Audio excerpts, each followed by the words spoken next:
Yeah. Hello and welcome to the PML School. Today we are continuing with our series of NONMEM to Phoenix NLME translations, and I'm very happy to be able to present an external speaker, Pham from Camargo Pharmaceutical Services. She will give today's lesson, and she's a senior pharmacokinetic scientist there, and you may know her. She already gave a presentation at the PML School where she was presenting a mini PBPK model. So today she will be talking about the TMDD model, and that is followed by a Q&A session. And if you have some comments or questions, I would encourage you to use the Q&A console on the right-hand Q&A panel on the right-hand side of the WebEx console. And after that, after the Q&A session, I will just introduce you to the new schedule. This is our last session of the winter schedule, if you will, and we have planned another 6 sessions, so that I'm going to show after this. So for this, I guess I'm handing over to Lone. Please, Lone, the stage is yours.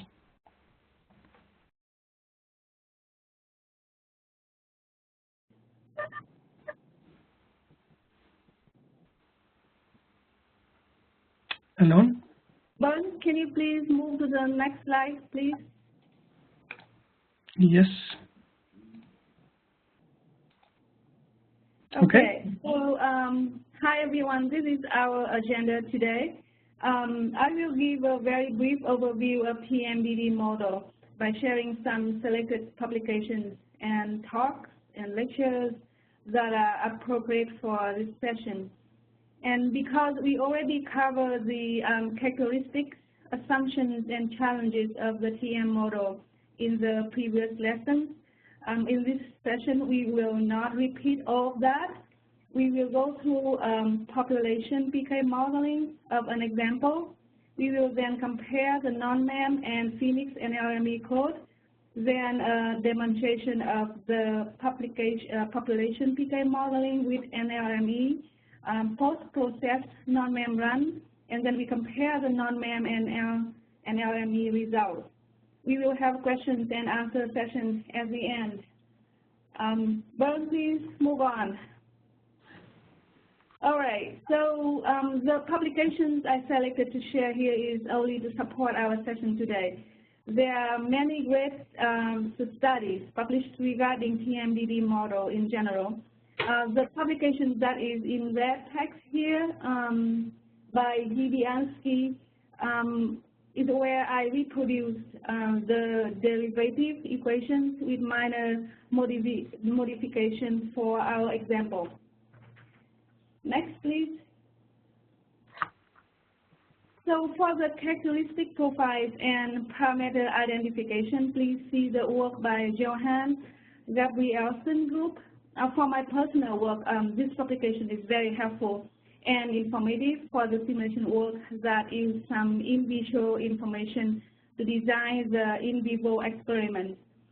For additional background on TMDD model, please see the talks posted by PML School and Measure Institute listed here. Next, please. So, target-mediated drug disposition, TMDD, is a phenomenon in which a drug binds with high affinity to its pharmacological target site, such as receptor, to such an extent that this affects its pharmacokinetic characteristics. Since very first TMDD model was proposed by Major and Jusko group in 2001, more complex TMDD models have been developed. Publication by Jura 2015 provided a very nice flowchart of development of TMDD models over 14-15 years. So some examples of how TMDD models have been used to describe the PK/PD of various drugs that are provided in this table, which was reproduced by Jura 2015. So even though this is not a comprehensive list of all drugs that exhibit TMDD, it gives us an idea of the use of one or two compartmental model with QE, quasi-equilibrium approximation, or QSS, quasi-steady state approximation, mechanistic maintained model. So you can see that it has been used with the diversity of the combination between the 1-2 TMDD with different approximation, and it's based on the knowledge of the mechanism of action of the drug that you are working with. Bernd, please move on. So TMDD has features most prominently in the literature as the saturable clearance mechanism for biologics, in particular peptides, proteins, and monoclonal antibodies. This is the two compartmental model where the binding is the central compartment. This model first described by Major and Jusko in 2001, and it assumes that only the unbound drug can distribute into the peripheral tissue compartment, while the other ligands remain in the central compartment.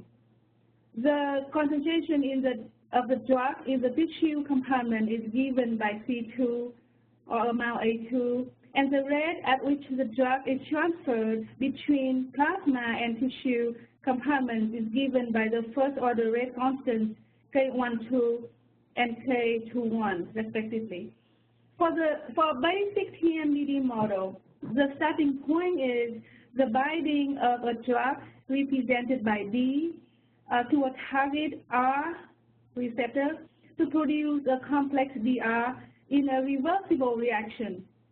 This second order binding, K on, and the first order dissociation, K off, is presented by the two right here. The elimination of the drug, KEL, target, K-DAC, degradation rate, and the complex, K-in, is the internalization rate, also included in the model. Now, the production of the target or receptor, K-spin, is also included. You can see that V-in-T here is a function of the drug input, and V or VC is a volume of the central compartment. Bernd, please move on. So as you see, for that was for the two compartment model. For one compartment model, the piece of the peripheral model with pieces is no longer play in the equation, so we just remove them. So for our example, we will use this model. Thank you, Bernd. So this we come to the example. The background information for this case study is that we have plasma concentration of the drug with different dose levels, and we have a good understanding of the mechanism of this drug. We already did extensive modeling using TMDD full model with QSS and QE approximation, MM.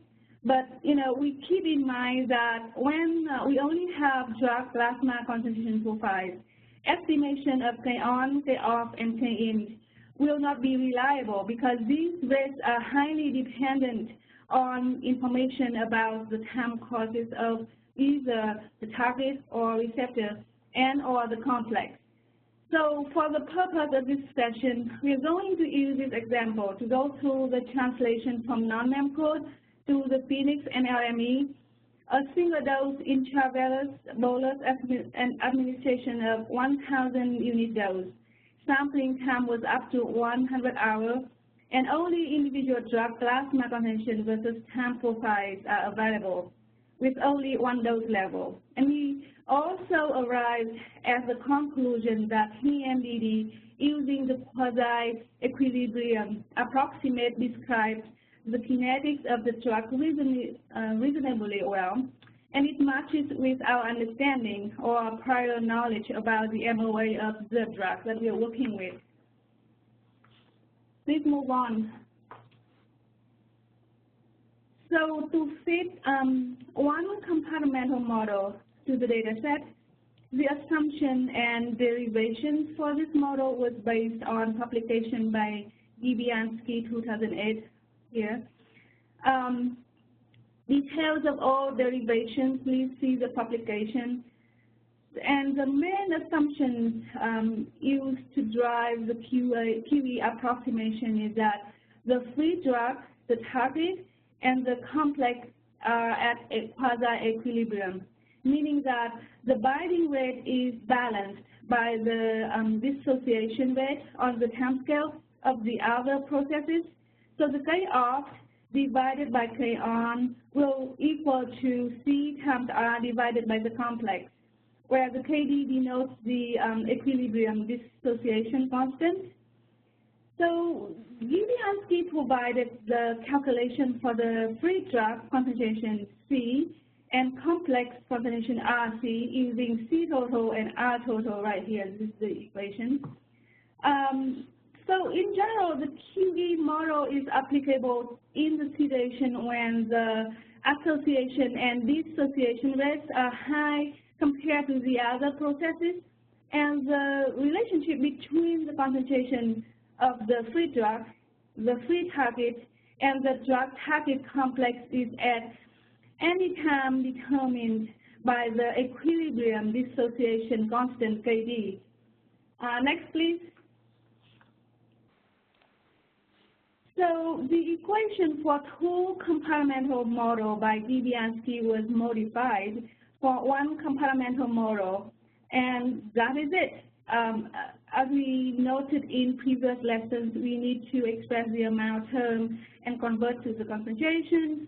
On the left-hand side is where we need to, all the equations that we need to include in our code, and on the right-hand side is where we need to translate to the amount I total for Phoenix NLME. The free concentration was calculated based on the total concentration here, as we alluded before, and here are the equations for the complex and free receptor concentration. Next, please. So the first thing that is different between the NONMEM run and Phoenix NLME run is that we need to integrate the dosing information in NONMEM dataset. We also notify the program from, this is for NONMEM, yeah, we need to notify the program from what specific compartment that the concentration was observed. If we also have receptor and the complex concentrations, it will be identified in this compartment column, and then the system is, I think, definitely identifiable. In this example, it is compartment 1. So I checked the data from the group of subjects that received 1,000 unit dose for the talk, so it's here. So first, we have subject ID, DV, is the concentration, the free drug concentration, and if you look at the Phoenix and NLME, it is free concentration at the end column, but at the end, yeah, that's it. So for NLME, we don't need the dose column here. We don't need it. As the dosing information will be mapped in this mapping steps right here. Thank you. Next, please. So for the code, on the left-hand side is NONMEM code, and on the right-hand side is NLME. So we will present in the order of the typical NONMEM code, and then we put side by side compared to the Phoenix and NLME. So this is a typical NONMEM code. We call in the data, and for this example, we use advanced fix for different differential equations. This is one compartment, and the default observation is in the central compartment 1. And for NLME, all this information will be done by mapping steps. We will demonstrate very soon. Now we move on to the PK block, which we define different components of the model. And if you count the PK parameters for this model before, we have 6 of them. So from theta 1 to 6 in the same order between the 2 codes right here. For the NLME, the post-hoc parameters are defined in the form of PML in ST-PROM statements. The TV, KEL, and TV, the fixed effects, and the N, the theta N KEL, and V random effects, respectively for the eta 1 and 2 in the NONMEM code. So please move on, Bernd. So next, this is differential equation block. Here we use equation for total amount of drug in the central compartment and calculated C total here, followed by free drug and complex. So we already presented in a previous slide. Free receptor concentration equations are here. Very little difference in this part between the 2 codes. Very little difference. Next, please. So for a theta block, is fixed effect. This is a different way of expressing the initial estimate for theta. We don't use lower bound for fixed effects in NLME. And it's very interesting that when I run the NONMEM code, if you see that I have fixed value for R total and K on, the system, I was trying to estimate all of the 6 parameters, and the system was not able to estimate all of them. Like, it gave me the data, but no CV for the estimates, and also, for some run, it just crashed. So I was not able to estimate all of the PK parameters, and it makes sense because the system is not fully identifiable. If we only have plasma concentration profile of the drug, we don't have information about the concentration time course of the receptor and the complex. However, interestingly, when I run NLME, I was able to estimate all of the PK parameters, and I will show you the high CV of the K on and K off when we get to the result. So for the error dollar, we use call FL equals 0 for every observation record. You also note that I needed to redefine KD and C3 in this block to calculate the individual prediction.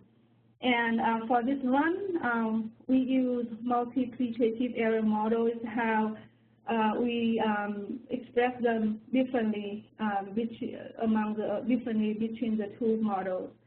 So for NONMEM, we also call out IRES and then IWRES. For Phoenix, we don't have to do anything about it. Thank you. Next, please. So for the dollar omega random effect within subject variability in KEL and V1, respectively, this is how this is how it's different between the 2. For the dollar sigma in NONMEM, it is variance of epsilon 1. In NLME, it is initial estimate of the standard deviation for the residual error, epsilon 1. So it is like square root of the sigma. So for the run, we use force interaction for the estimation method in NONMEM. And when we request tables result as we presented here, we don't need to do it here for NLME code, but we will have a built-in steps for the run. We will show you in the demo session right now. So Cheryl, if you switch to my screen, I can go through the demo.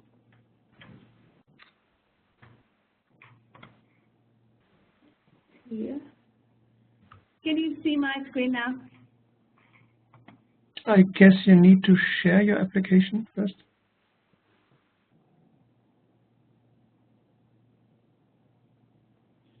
Hello? Yes, so are you seeing my screen right now? No, You need to go to the WebEx window under Share, and then Share Application.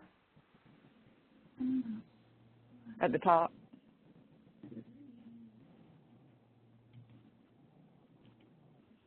It's in the menu. Share. It's in there. Yeah. Yeah. Now it's coming. How about it? Good. All right. So, can you see it quite clear? Yes. Okay. So in preparation, as we discussed before, the data set for NONMEM is different from data set when you want to run NLME. So the first step, we want to see the individual plasma concentrations. I will try working and talking at the same time and see how it works. So we want to group them together and time and see free right here in this sheet. Why you want to look at the logarithmic? Let me hit run. So this is quite this is a middle dose level from our experiment. So it does exhibit the TMDD characteristics, if you remember, that we already covered in our previous lesson. Now let's go to. I never feed the data from the scratch, so I will do something here. I send it to. I'm not gonna do this here. I do it here.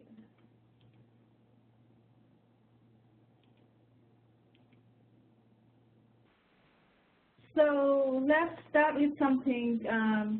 So this is we are going to run the population PK modeling. So we choose population here. It's PK. Just start with micro parameterization, IV, one compartment mental model, and then choose the multiplicative here. Just have something to start with. It's not very helpful in this case study though, not much. And then let's do that, and you still see the warnings right here. If you go, and then we need to, the model right now, just change it, switch to textual. It's very poor. We need to inform the program about the dosing. So let's go here on input options. No, it's not infusion, so we uncheck the infusion box right here. So it's now we only have the amount and time. The amount is 1,000 at time 0 for all subjects. We pull them all down here. All right. So for the model, I already I don't want to make any errors for the code, but I will walk through the process with you. The error, leave it here. It works, and here, fix. This is how I go through my model, because I know that all of this needs to be done, and then we need to modify this. So, we know that we have those 0.8 total. Edited here. I don't think this needed. So that's those. And then we need to bring over the equations that we already discussed before. So I already put it in here to make sure that I don't mess up when I'm on live. So go, copy, and paste it back here. So this is where I have all the code. And then we know that we have to see C total equal A total divided by V, and then we define the KD equal K off over K on, and this is the equation calculated the free concentration based on the C total and R total as we mentioned and KD, and then we also calculate and define RC, the complex, and the free receptor by these two equations. Now we delete this one, we don't need this. So, and then we go to the error model. Error, we know it was 4 epsilon 1 CF, the error. So I put it 1 here. And then therefore this one is, you know, just divided yes, 1. Okay. Just to make sure don't mess up. 1 here. And so C observed is the free concentration in the central plasma concentration compartment. So we go to the theta right here. So we will get the theta, or the theta right here. Okay, put it back here. Okay. So this is 1. Define the fixed effect. We'll have our own way to define the fixed effect. So it's over here.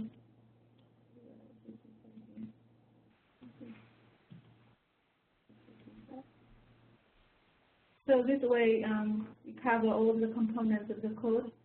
And the random effect, we have, I don't remember, so this is how we define it. Okay, good. Now, I hope that I have everything. Bernd, did I have everything? I hope. Yes. Is that still have warning? Let's see. Yeah, exactly. Okay, I see that. So you see the warning right here. They say the main column CR is not mapped. Go back to the main. And yeah, because we define it's C-free, so we need to map it. Here, and so you see no warning here, so I just try, hit run. It will take us around 1 minute, I think, 1 minute or 2. Okay, so it's nice that we can see iteration steps. Oh, what did it say? That's it, it's done. Interesting. That's fast. That's easy. Well, I don't know what I messed up in the code. However, I would like to switch to the run that we already did before. I'm going to go here. So the result of the NLME run, I would go to the theta table right here. So because I would like to show you that, remember in the code I did not fix the values for the R total and K on, but it still gives me the estimate for all the PK parameters. Also, that as I mentioned before, the K on and K off estimates is not great. So it's advised that when you don't have receptor concentration time profiles and the complex concentration time cost, the K on, K off, K in are not reliable. So that's what we got here. We also run the NONMEM, and then you know, we did a lot of report intermediate steps right here for you to see the comparison as the reporter, and you can share with you the difference and similarity between the two runs using NONMEM and NLME. So I hope that you can see it clear here that we have the same standard deviation 0.039 here. The values of TVKEL a little different between the two runs, 0.06 and 0.05. The K-in are similar. The value of K-off are similar, just a little different. The K-on, it was estimated by NLME 0.1, where we fixed this value in non-MEM is 0.1, and the NLME estimate to 0.134. We fixed in the non-MEM for the R total values of 100, and then we have 97.77 estimated by NLME. Most programs estimated the volume of the central compartment is 1 liter. So we would like to share with you the corrected weighted residual histogram between the two runs. They look similar here, and we put side by side of the eta for the all of the PK parameters that we estimate. So for the CRAS versus IRA, you can see that the two programs run results are almost identical. And also in this, we want to show the, so this is a stack, all of the fit of the individual. They are identical between the two programs. And we put side by side of the fit between for each individual, comparing run by NLME and non-MEM. And I think that's it. We have shown you that the similarity and differences between the two codes, between NLME Phoenix, NLME and non-MEM, and then also the results are either similar or identical. So I will give it back to Bernd. Bernd? Yep.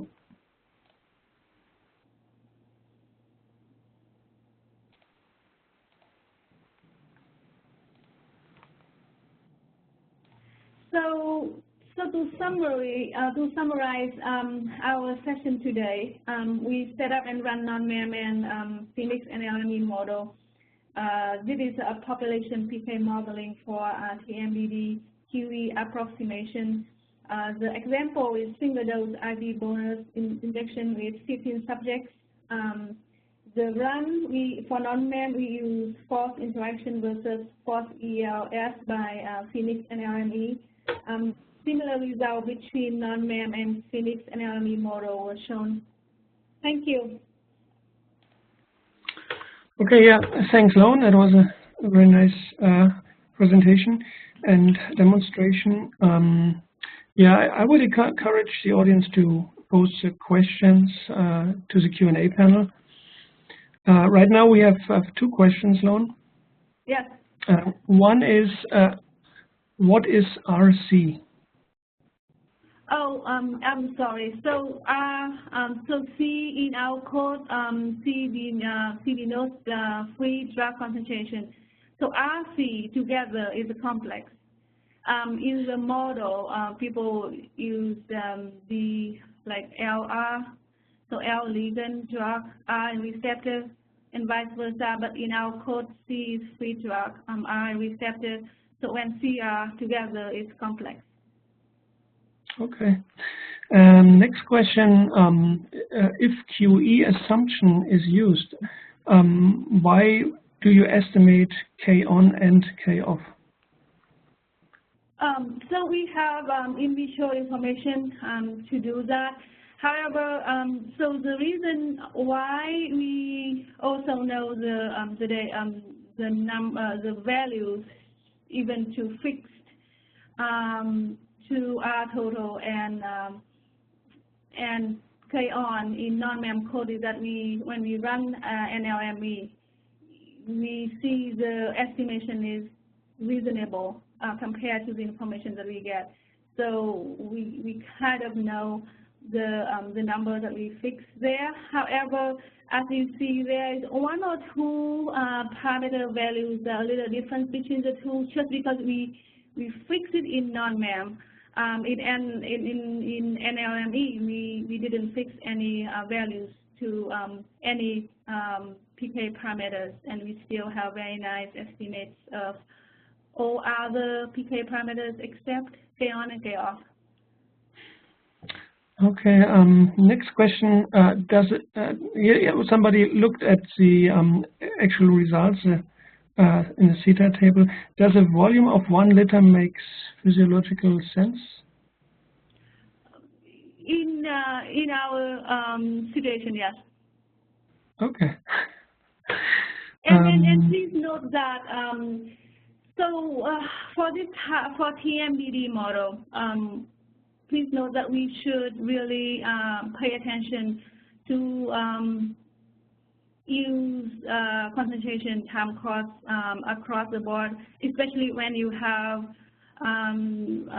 measurements for the receptor and the complex, and then try to match the concentration across the board, not the amount.